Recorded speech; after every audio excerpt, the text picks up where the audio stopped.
So, Facebook ads. Now, Facebook ads is definitely something that plagues a lot of social media marketers. And today, I have a pretty dope video to bring you guys.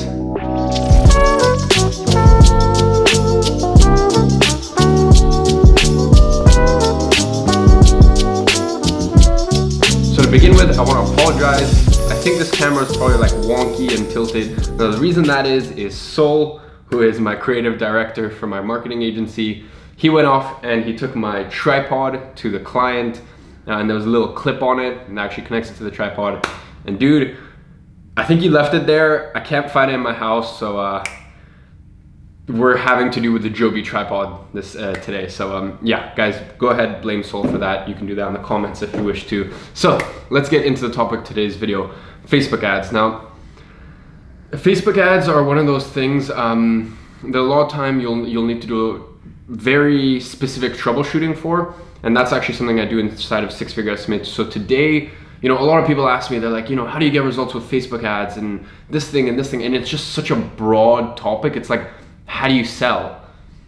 And, you know, there's so many little like minute details and stuff like that. So this week I really wanted to bring you guys something to do with Facebook ads, and I thought the best way to do that would actually be show you a live call that we did inside of Six Figure SMA. So this is a guy called Chris, and he just signed a new, dude, I'm sorry, I'm butchering this. It's like it's this new like health kind of like supplement, nutrient, like superfood, right? And that's the client that he just signed. And they have an e-commerce store, an online store, and he asked me questions on the live calls that we do within Six Figure SMA. That is actually a new feature. I'm really happy and excited to announce that twice a month we're doing live calls exactly like this, where you literally get on the phone with me and we use a webinar jam to speak. And literally I troubleshoot any issues you're having within your marketing agency or your Facebook campaigns and stuff like that. So guys, there's immense amount of value here on custom audiences, what I would do if I first onboarded a client in terms of collecting pixel data. The reason I think I decided to go for this rather than some sort of instructional video today is because like, here's a situation with context. Like, you're gonna get a context as to his client, and then contextually I can give you an answer. You can see a real world example of how I'm troubleshooting someone's Facebook ad, right? So yeah, guys, I hope you enjoy it, and I'll catch up with you at the end. Hello? Hey, can you hear me? Yeah, dude, how are you? Good, man, how you doing? Congrats on the client. Thanks, man. I appreciate it.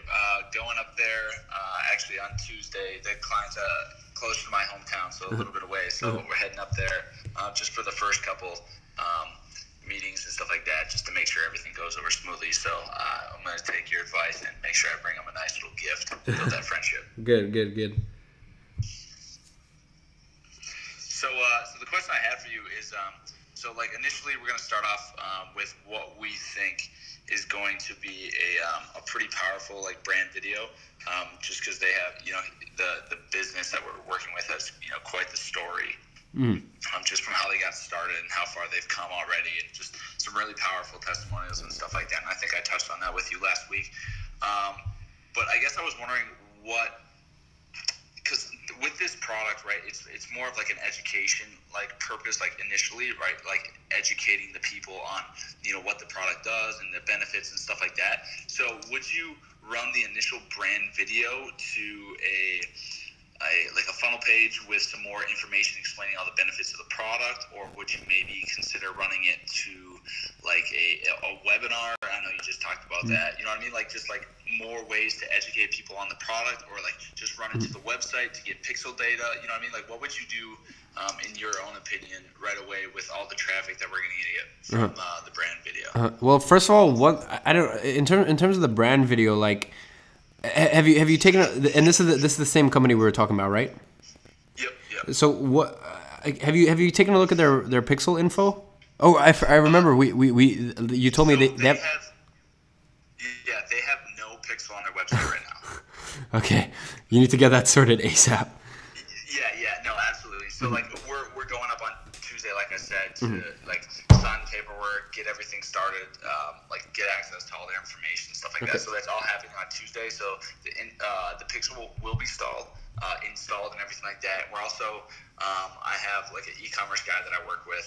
I'm also going to just try to upsell him on a completely redesigned and recreated website on Shopify.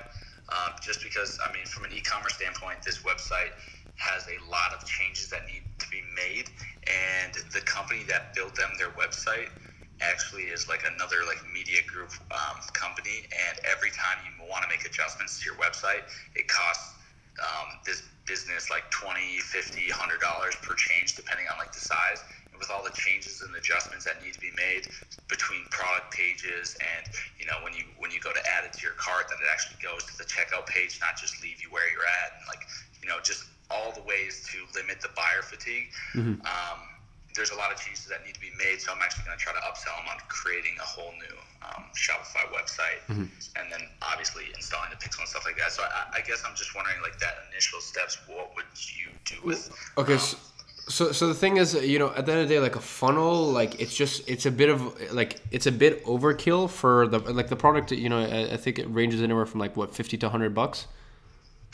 Like I think at this point it may be a bit overkill. I would just put the brand video on the front of the website. Like if you can, as you said, if you can get a brand new website done for them, I think that'll really like help things. I threw the idea over to you about the whole like ClickFunnels thing, because I think a funnel with, you know, say let's just say hypothetically you have one of these one of the product for $60, and then you get 3 of them for $80. Now the thing is, you would have actually sold one of them for like $32, but you know, you bring up that price, so it makes it like a no-brainer to pick up 3. You know, something like that. Like I think a funnel would work really well for this sort of product. But what I would do right now, run the video ad to the website and just collect as much pixel data as you possibly can. Now, in terms of the pixel data, there's a few ways you can segment it. You can look on the website. One thing that I would immediately do that not many people talk about is remove, you know, one thing you can do is you can set, like a lot of people will click on the website and then they're like, oh, okay, you know what, fuck this, and they'll leave within 3 seconds. Those aren't good people to retarget to. So you can actually retarget to the 25th percentile of people in terms of time spent on your website. Okay. If that makes sense. So for example, say, that makes perfect sense. Yeah, so for example, say the average time spent on the website is like a minute. Like it'll target the top 25 percentile, because, you know, for example, say someone will view well, first of all, say someone will get on your website, they'll look at it for 5 seconds, okay, fuck this, and leave. You don't, as I said, you don't want to retarget to those people. You want to retarget to the people who have stayed on as long as possible. And then another thing that I would recommend is a lot of people do, like page view, or like the initial landing on the site is they will do like, I forget what they're called, but there's a difference between page view and, there's another one. It's page view and this like, I forget what it's called. Just look it up. Basically, there's one retargeting where it's like anyone that clicks on the site, and then there's another retargeting which is like anyone that clicks on one of the products and like interacts with it. Never retarget people that just click on the site. Always retarget people who like actually interact with one of the products, because obviously those are people who have higher intent. Now the easiest slim pickings are people who abandon cart. Even better than abandon cart is initiate checkout. And even better than that is people who like, it's like payment info. Okay, so these are just a couple retargeting options for you. Now, as I said, the thing you need to do right now is you need to get as much data and kind of like, you know, what's the term? Like spray from the hip, something like that. Just like, just get as many people onto the site as possible, because then you can kind of segment, okay, who's serious, who's not. Now, you said he has a custom, like he has a CRM and a customer audience right now, right? What do you mean, like exactly? What does he use right now to sell? Does he use Shopify? So right now, I think like I'm pretty. This website is built on WordPress. I'm not sure what app Okay. or he installed to like execute purchases and stuff like that. Here's what you do, dude. You download his data, his like, so obviously get into his CRM. When you download his customer list, there should be an addition, because this is e-commerce, and I talked about this briefly in earlier on this live coaching program. Download the CRM and all of that information, and make sure you have the box selected. For e-commerce, it usually will be where it says lifetime value, right? And how much that customer spent overall. And then when you plug that information into Facebook, what I want you to do is make sure there's an option where you also include LTV. As I said, this feature's only been around for like 4 or 5 months, I think. Because what you can do from that is you can create a custom audience or a lookalike audience, not only of his current buyers, but of his current buyers that end up spending the most amount of money. So you get the cream of the crop, and then you can create a 1% lookalike audience off of that. Now you use that 1% lookalike audience on the video, okay? Video, you put it up on the video. Now the video sends people over to the website. Now what you're doing there is you're sending very high targeted, you're sending high quality just from the data that you have from his CRM. You're sending high quality leads over to the website. Now, as I said, some people will bounce after 3 seconds. Some people will bounce after 3 minutes. So a couple ways you can retarget is easiest slim pickings, initiate checkout and payment info. One of those two or both. And then after that, as I said, I think it's page view, not the one where it's like they click on the site. It's one where like they actually click on the page and interact with it. So yeah, that, hopefully that gives you a next few couple steps. No, yeah, absolutely. So before I started running, how long do you think I should be running this brand video and just collecting pixel data before I would go in and do individual product videos and doing individual product advertisements and stuff? Well, I mean, dude, trying to figure out who his biggest winners are, I guess, per se. So what you can do is, I would do that for maybe, I'm thinking what you get let's just say hypothetically you get a click for 10 cents, hypothetically. That means you're getting, for every $1, you're getting 10 clicks. So let's say you spend $300, technically you should get 3,000 clicks. So that is 3,000 people coming onto the website. Dude, even after, I would say 500 to 1,000 clicks, you can still retarget people. Okay, so one of the things, a lot of people, they'll wait until they have so much data that they retarget then. But one of the things is the custom audience will always, it'll continue to populate. Okay, so as the audience is growing, for example, if you're doing payment info and initiate checkout, initially the audience size will be too small, but as you keep sending traffic to the site, it'll continue to grow in the background. So your ad, you can even set up an ad after even 500 or 1,000 clicks for abandoned cart, initiate checkout, and it might only go to 10, 20 people initially, but within a month that might be up to 100, 200, and then up to 1,000, 2,000. One thing that you need to be really careful of is frequency. So the thing is, when you're retargeting, some people can get things too many times the average frequency. So yeah, dude, honestly, you can start retargeting as soon as possible, really. Okay, and how often would you recommend the frequency?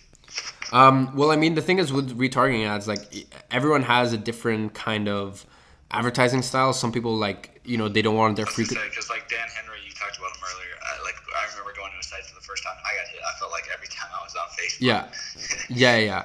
So I mean, the thing is with retargeting ads is, I don't really worry, especially with, as I said, with retargeting ads, because I know the interest is there.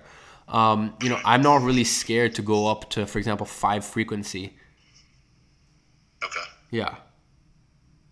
Gotcha.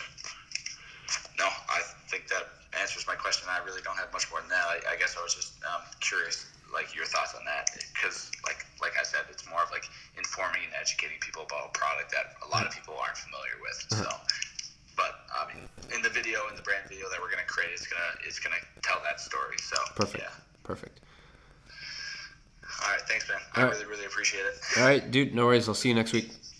Yep, absolutely. Right, so guys, I hope you enjoyed this video. As I said, really cool just to see a real world example of someone onboarding a client and then wondering what the hell do I do in these first 30 days, 60 days, 90 days, I told him, go ahead, make sure that you're collecting as much pixel data as possible, so then you can go ahead and retarget.